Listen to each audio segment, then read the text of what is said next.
Resumen en imágenes. Presenta y publica el presidente de la República su declaración patrimonial, al igual que los integrantes de su gabinete, a excepción del Procurador General de la República, Jesús Murillo Caram, quien dice que la ha rendido de acuerdo con la ley, pero decidió no hacerla pública y que es una decisión voluntaria. Corresponde al gobierno establecer un ejemplo claro de rendición de cuentas y transparencia, dice Peña Nieto, al exhortar a todos los funcionarios del gobierno a presentar su declaración patrimonial antes del 29 de enero, dijo. Que su actuar se apegue estrictamente a la ley. Queremos ser ejemplo ante la ciudadanía. Queremos asegurarnos que el combate a la corrupción, un cáncer que lamentablemente no solo afecta y es privativo de los órdenes públicos, también del ámbito privado. Por supuesto que es del ámbito público y del ámbito privado. Y creo que todos deberíamos de comparecer ante esta necesidad en la que yo me acuerdo de un libro de Alan Greenspan, del Turmoil, en donde decía, uno de los problemas en América Latina es que cuando se habla de capital, lo primero que se piensa es que es mal habido, porque no hay suficiente transparencia sobre lo que se hace y dice. Y por lo mismo, este acto, este de ayer, desde el punto de vista protocolar, para mi gusto, tuvo más forma que fondo, por un lado. Y por el otro, si esto es verdad, bien para la República. Si esto no lo es, qué peligro. El presidente dio a conocer que tiene un sueldo neto de 193,478 pesos mensuales, que tiene 4 casas, 2 pagadas al contado y 2 producto de donaciones. Un departamento resultado de una herencia, 4 terrenos, también por donación, todos donados, obras de arte no especificadas, joyas tampoco, cuentas bancarias tampoco, no declara vehículos, por ejemplo. No se incluye el monto o la ubicación de los inmuebles, pero sí el registro público de la propiedad. La declaración patrimonial del presidente y sus colaboradores está disponible para consulta en la dirección www.presidencia.gov.mx/gabinete. Ahí puede usted ver, si bien es cierto, no el patrimonio, por lo menos la declaración de todos. Los coordinadores parlamentarios del PRI, Manlio Fabio Beltrones, plurinominal, y del PAN, Luis Alberto Villarreal, plurinominal, confirman que el presidente Peña Nieto también visitará en fecha aún por definirse la sede de la Cámara de Diputados para dialogar sobre el pacto con México con los coordinadores de las 7 fracciones parlamentarias. Ahí mismo hicimos también la anotación de que estas reuniones no deben de ser de una vez y nunca más, sino de una vez y para siempre, de tal suerte que en un futuro, no se fijó fecha, cuando sea necesario también el tener una convivencia similar, esta se celebre en Cámara de Diputados, lo cual nos dará mucho gusto que se continúe en la ruta de un diálogo civilizado. Sí hay un compromiso de esta Cámara de Diputados, de los presidentes de los partidos políticos y del propio presidente de la República, de que la siguiente reunión se lleve a cabo en este recinto. No creo que sea antes del inicio del periodo. La posibilidad de ajustar los impuestos indirectos y el IVA en una reforma fiscal es un área de oportunidad que deberán de evaluar el Congreso y la Secretaría de Hacienda, según considera el gobernador del Banco de México, Agustín Carstens, al participar como invitado en la reunión plenaria de los senadores del PAN. Fue muy cauteloso. El titular de Banjico dice que el panorama económico para el país es favorable a pesar del entorno complicado externo, pero habla de la importancia de concretar reformas estructurales y la necesidad de incluir en la reforma hacendaria la corresponsabilidad de estados y municipios para que apliquen recursos de manera productiva. En general, el panorama es favorable. México se sigue distinguiendo por tener fundamentos económicos sanos. Eso nos va a dar potencial de crecimiento. Sin embargo, pues estamos enfrentando un entorno externo complicado y eso podría limitar un poco el crecimiento del país y que el proceso continúe hacia adelante en llevar a cabo las reformas para que podamos crecer más sin depender tanto del exterior. El dirigente del Movimiento Regeneración Nacional, Martí Batres, presentó un plan de austeridad verdaderamente ridículo, que dice que se ahorrarían 300,000 millones de pesos, no se dice en cuánto tiempo, y se evitarían medidas lesivas como la generalización del IVA, que dice que es lesivo. Lesivo para él es que la gente que no paga impuestos siga no pagando, por ejemplo, eso es lesivo, eso es para él lo adecuado, que siga no pagando como él. La propuesta incluye bajar a la mitad los sueldos de la alta burocracia, de los legisladores federales y locales, así como de la cúpula del Poder Judicial. Sería inmoral que la Federación rescate a estados y municipios sobreendeudados, considera el Instituto Mexicano de Contadores Públicos, puesto que en muchos casos los recursos que reciben se despilfarraron de manera dudosa, yo diría escandalosa, ¿no? Carlos Cárdenas, presidente de este Instituto de Contadores, asegura que si los gobiernos municipales asumen su responsabilidad recaudatoria, tan solo de predial aumentaría su captación en 2.7% del PIB, lo que equivale a 300,000 millones de pesos. El problema del endeudamiento de los estados y municipios no generará una crisis financiera debido a que es un problema muy localizado, considera el presidente de la Bolsa Mexicana de Valores, Luis Telles, asegurando que la deuda colocada por los estados en el mercado accionario cuenta con garantías sólidas y no representa peligro alguno para los tenedores de estos bonos. Y hablando de esto, el PAN en Michoacán denuncia ante la Contraloría Estatal al exgobernador Leonel Godoy y sus ex colaboradores por presuntos desvíos de recursos públicos, peculado, uso indebido del erario, que podrían derivar en acciones de carácter penal. En Sonora, la Procuraduría confirmó la detención de la ex tesorera del gobierno de Eduardo Burs, Paola Vanessa García, en la garita de Douglas, en Arizona, cuando pretendía ingresar a los Estados Unidos. Se le acusa de malversación de 186 millones de pesos. Por otro lado, el alcalde de Acapulco, Luis Walton, seguirá insistiendo ante la Federación para el rescate del ayuntamiento y aceptó la asesoría que ofreció el secretario de Hacienda. La reforma educativa ya es constitucional al haber sido ratificada por la mitad más uno de los congresos estatales por tratarse de cambios a la Constitución. Ayer, esta reforma fue aprobada por legislaturas de Yucatán, Campeche, Baja California Sur e Hidalgo, con lo que ya son 19 los estados que dieron su aval a los cambios realizados en los artículos 3 y 73 por el Congreso de la Unión, con lo que es procedente su promulgación por el Ejecutivo. El quinto Tribunal Unitario de Circuito ratificó el auto de formal prisión contra 5 altos militares por presuntos vínculos con el crimen organizado. Se trata de los generales el otrora todopoderoso Tomás Ángeles Daguare, ex subsecretario de la Defensa, también los generales Roberto Dawe y Rubén Pérez Ramírez, el teniente coronel Silvio Isidro de Jesús Hernández y el mayor Iván Reina, quienes serán procesados por delincuencia organizada y contra la salud en su modalidad de fomento.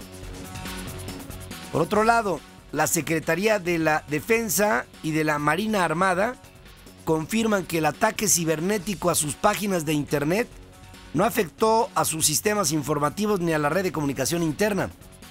El colectivo Anonymous logró hackear ambos sitios y en algún momento se pudo ver un mensaje en el que se incluían extractos de un discurso del EZLN. El grupo de piratas informáticos se atribuyó la acción a través de Twitter y aseguró que había logrado extraer información de las Fuerzas Armadas que prometió hacer pública. En un comunicado, ambas dependencias aseguraron que la información de estas páginas es eminentemente pública y que no representa riesgo alguno para la seguridad nacional. El consulado de los Estados Unidos en Guadalajara emitió una alerta de viaje para Colima ante el aumento de la violencia durante los últimos días en 2012 y los primeros de este año. La recomendación a sus ciudadanos es postergar viajes no esenciales a las áreas del estado de Colima que limitan con Michoacán, incluida la ciudad de Tecomán, y extremar precauciones en caso de visitar municipios de Colima y Manzanillo. El jefe de gobierno del Distrito Federal, Miguel Mancera, niega que en la ciudad se hayan asentado cárteles de la droga, aunque reconoce que el problema derivado es el combate al narco en el escenario del narcomenudeo. Mancera insistió que la seguridad en la capital del país está garantizada y no planea reforzarla, pues todos los días está alerta, dijo. Todos los días la ciudad está en alerta, todos los días. Estamos trabajando siempre la movilidad operativa. Ya en su momento también la Secretaría de Seguridad Pública y la Procuraduría les platicarán cuáles son los nuevos esquemas que estamos diseñando. En el Estado de México suman 29 homicidios violentos en lo que va de esta semana, con ejecuciones en los municipios de Catepec, Valle de Chalco e Ixtapaluca.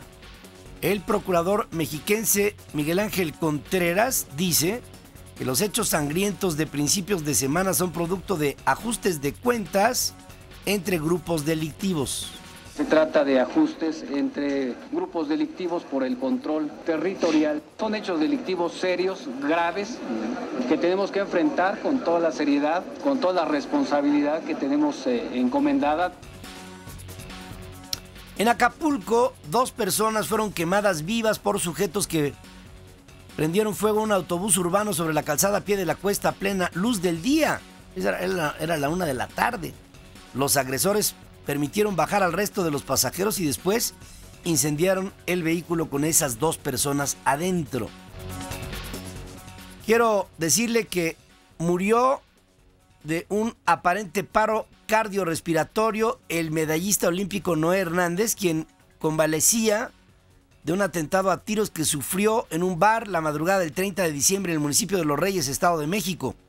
Apenas la semana pasada había sido dado de alta luego de varias operaciones quirúrgicas que recibió luego del tiro que le pegó en la sien, lo que provocó que perdiera un ojo. Noé ganó la medalla de plata en los Juegos Olímpicos de Sydney 2000 y se lo digo porque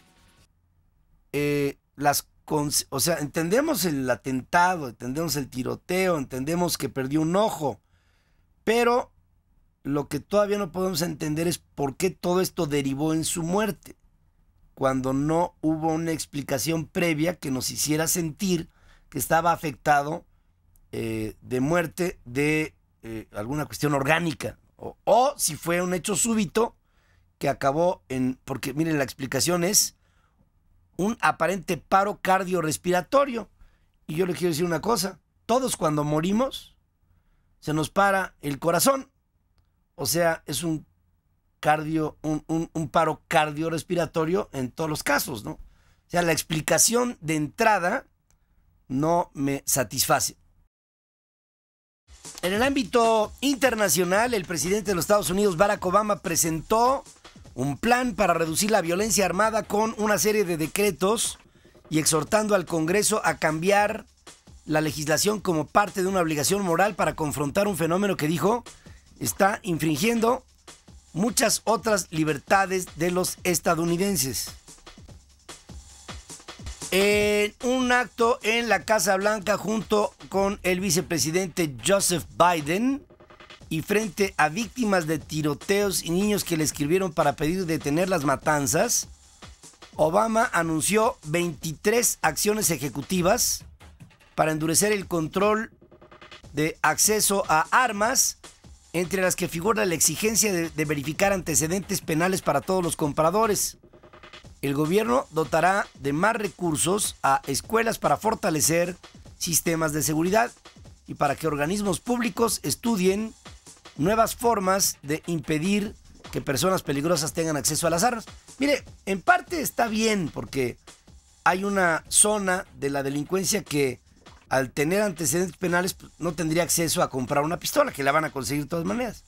Por ejemplo, Joseph Lanza, el muchacho que hace el tiroteo en Newtown, pues, no tenía antecedentes penales, ¿no? ¿O sí? Un chamaco, adolescente, puberto, ¿qué va a tener? No tenía nada. Pero habrá otros que se les va a hacer más complicado porque sí los tienen antecedentes penales, pero en fin, no es una solución completa y además no creo que pueda hacerlo.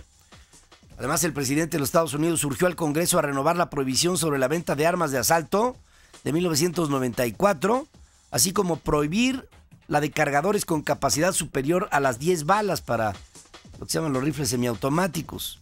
Obama llamó a los estadounidenses a presionar a los legisladores para actuar sin demora. Antes, el vicepresidente Joe Biden, a quien Obama encargó el trabajo de llegar a propuestas de consenso, dijo: tenemos una obligación moral de evitar otra tragedia como la de Newtown y hay que hacerlo ahora. La Asociación Nacional del Rifle no reaccionó a estas medidas, pero comenzó a difundir a la par un spot de televisión en el que acusa a Obama de elitista hipócrita por pronunciarse en contra de los guardias armados en escuelas, mientras sus hijas son protegidas por agentes del servicio secreto que van bien armados. Are the president's kids more important than yours? Then why is he skeptical about putting armed security in our schools when his kids are protected by armed guards at their school? Mr. Obama demands the wealthy pay their fair share of taxes, but he's just another elitist hypocrite when it comes to a fair share of security. Protection for their kids and gun-free zones for ours. Ya lo oyeron, dice el presidente Obama, es un hipócrita porque mientras que protege a sus hijos, es elitista y nos deja al resto en una gun-free zone, o sea, en una zona libre con armas. Y ahí hace sentir que sus hijos están en un lado y él en otro, con su familia. Y también hace pensar que propuso el pago mayor de impuestos a la gente rica y hace una diferencia con los demás, pero que va orientada a hacer sentir que el hombre realmente solamente piensa en su propia postura y nada más. Está lleno de vericuetos y parcialidades este mensaje, pero finalmente la Asociación del Rifle lo que quiere es vender rifles. Si no, sería la Asociación de las Mariposas o de otra cosa. En fin, es como se ve de lejos. El grupo Katibat Mulatamine, vinculado a la red de Al-Qaeda en el Magreb Islámico, se responsabilizó del ataque a una planta de gas en el sur de Argelia y del secuestro de 41 trabajadores extranjeros, el cual aseguró fue en represalia por el apoyo argelino a la intervención militar en Mali. La planta operada por el gigante petrolero British Petroleum fue atacada la víspera antes de amanecer por un grupo de 20 islamistas encapuchados que tomaron como rehenes a trabajadores extranjeros. Estados Unidos confirmó que entre los rehenes hay varios ciudadanos estadounidenses. No da cifras ni nombres por razones de seguridad. Además, entre los trabajadores secuestrados hay ciudadanos franceses, británicos, noruegos y japoneses. Según la agencia oficial de noticias argelina APS, 20 extranjeros y 30 argelinos lograron escapar del complejo de gas natural en el desierto oriental, donde permanecían secuestrados desde la madrugada del miércoles. La agencia no da detalles sobre cómo se fugaron. Hay versiones de tropas argelinas que rodean el complejo que han enfrentado con los insurgentes, que están fuertemente armados, y todo esto dado en la noche. El secretario general de la ONU, Ban Ki-moon, condenó el ataque a la Universidad de Alepo en Siria, que causó 87 muertos y más de 160 heridos.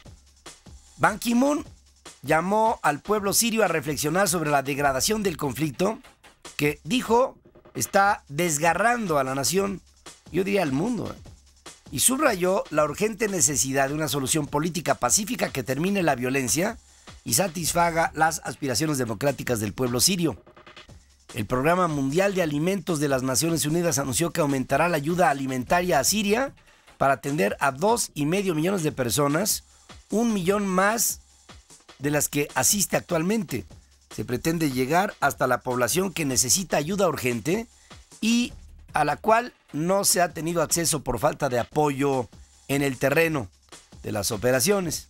Según la ONU, tras 22 meses, el conflicto en Siria ha causado la muerte de más de 60,000 personas y más de 4 millones de sirios requieren de asistencia humanitaria para subsistir.